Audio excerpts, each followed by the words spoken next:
మా మంత్రి గారికి. అంటే ఒక ఆయన సమాధానం చెప్పిండు, ఆర్టిఫిషియల్ ఇంటెలిజెన్స్లో కేటీఆర్ గారు 100% ఆర్టిఫిషియల్, 0 ఇంటెలిజెన్స్ అని చెప్పిండ్రు అధ్యక్ష. సో ప్రభుత్వం చేస్తున్న పనులను మీరు ఎప్పుడైనా మీరు అడగొచ్చు, మీరు చెప్పొచ్చు, మీరు ప్రభుత్వం చేస్తున్న పనులను వివరాలు తెలుసుకోవచ్చు. ప్రతిపక్షం చెప్పడానికి మాకేం అభ్యంతరం లేదు.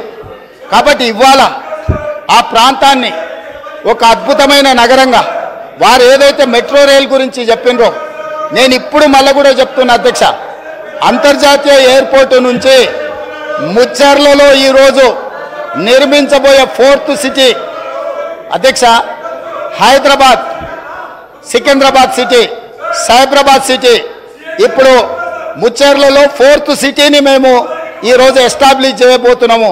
ఆ 4th సిటీనే అవర్ ఫ్యూచర్ సిటీ అధ్యక్ష. ఈ Hyderabad city, Secunderabad city, Cyberabad city is equal to 4th city. 4th సిటీనే అవర్ ఫ్యూచర్ సిటీ అధ్యక్ష. ఇవాళ అంతర్జాతీయ ఎయిర్పోర్ట్ వరకు మెట్రో తేవడమే కాదు, అంతర్జాతీయ ఎయిర్పోర్టు నుంచి ముచ్చర్లలో నిర్మించబోయే ఒక గొప్ప నగరానికి మెట్రో రైల్ రవాణా సౌకర్యాన్ని కూడా ఏర్పాటు చేసి ప్రపంచమంతా ఎక్కడ పెట్టుబడులు పెట్టాలి అని అంటే అక్కడికి వచ్చి పెట్టుబడులు పెట్టాలి. వైద్యం కావాలంటే అక్కడికి రావాలి, ఉద్యోగం కావాలంటే అక్కడికి రావాలి, స్కిల్ నేర్చుకోవాలంటే అక్కడికి రావాలి, అంతర్జాతీయ క్రికెట్ పోటీలు జరగాలంటే అక్కడికి రావాలి, గోల్ఫ్ క్లబ్ ఆడాలి అని అంటే వాళ్ళంటి శ్రీమంతులు ఆడుకునే గోల్ఫ్ అని ఉన్నది కదా అధ్యక్ష. మాకు తెలియదు, మేము ఊర్ల నుంచి వచ్చిన వాళ్ళం, కానీ వాళ్ళ శ్రీమంతుల కోసం పెట్టుకునే గోల్ఫ్ ఉంది కదా అధ్యక్ష.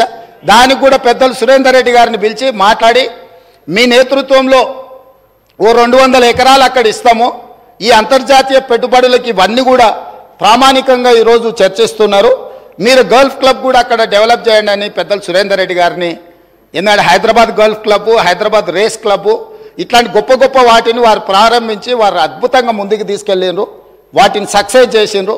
వారి అనుభవం మన రాష్ట్రం ఉపయోగించుకోవాలని చెప్పి ఈరోజు అక్కడ గోల్ఫ్ క్లబ్ కూడా మనము ప్రణాళికలు చేస్తున్నాం అధ్యక్ష.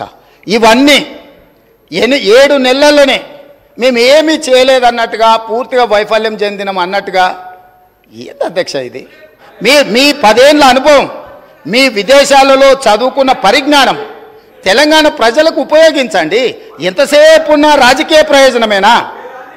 రాజకీయ ప్రయోజనం తప్ప ఇంకేం లేదా? ఇప్పుడు ఎన్నికలు కూడా లేవు. నేను మిత్రుడికి చెప్తున్నా, ఎన్నికలు అయిపోయినాయి, అసెంబ్లీ అయిపోయింది, పార్లమెంట్ అయిపోయింది, ప్రజలు ఒక తీర్పు ఇచ్చిండ్రు. ప్రజలకు ఇప్పుడు మనం తిరిగి ప్రతిపక్షంలో మీరు పోషించాల్సిన పాత్ర మీరు పోషించండి, పాలకపక్షంలో మేము చేయాల్సిన నిర్ణయాలు మేము చేస్తాము, మాకు పాలసీ లేదు, పాలసీలు తేలేదు అంటారు. ఇంతవరకు 10 ఏళ్ళు ఉన్నారు, మీరు ఎనర్జీ పాలసీ తెచ్చిండ్రా, టూరిజం పాలసీ తెచ్చిండ్రా, డెవలప్మెంట్ పాలసీ తీసుకొచ్చిండ్రా, అగ్రికల్చర్ పాలసీ తీసుకొచ్చిండ్రా? ఏదైనా ఒక పాలసీ ఇప్పటి వరకు 10 సంవత్సరాలలో మీరు తీసుకొచ్చిన ఒక పాలసీ చెప్పండి.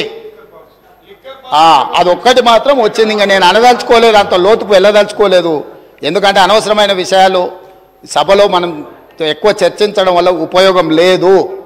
కాబట్టి అధ్యక్ష, వారికి ఓపిక ఉండాలి, సహనం ఉండాలి. అనుకోకుండా అవకాశం వచ్చింది, 10 సంవత్సరాలు మంత్రిగా కొనసాగిండ్రు, సంతోషపడుండ్రి. తెలంగాణ సమాజం ఇంత ఇచ్చింది మీకు. వారు ఒక అలిశెట్టి ప్రభాకర్ గారి గురించి వారి కోట్ చేసినట్టున్నారు, నేను వస్తా విన్నాను అధ్యక్ష. సేమ్ అదే అలిశెట్టి ప్రభాకర్ గారు కూడా ఒక మాట చెప్పారు.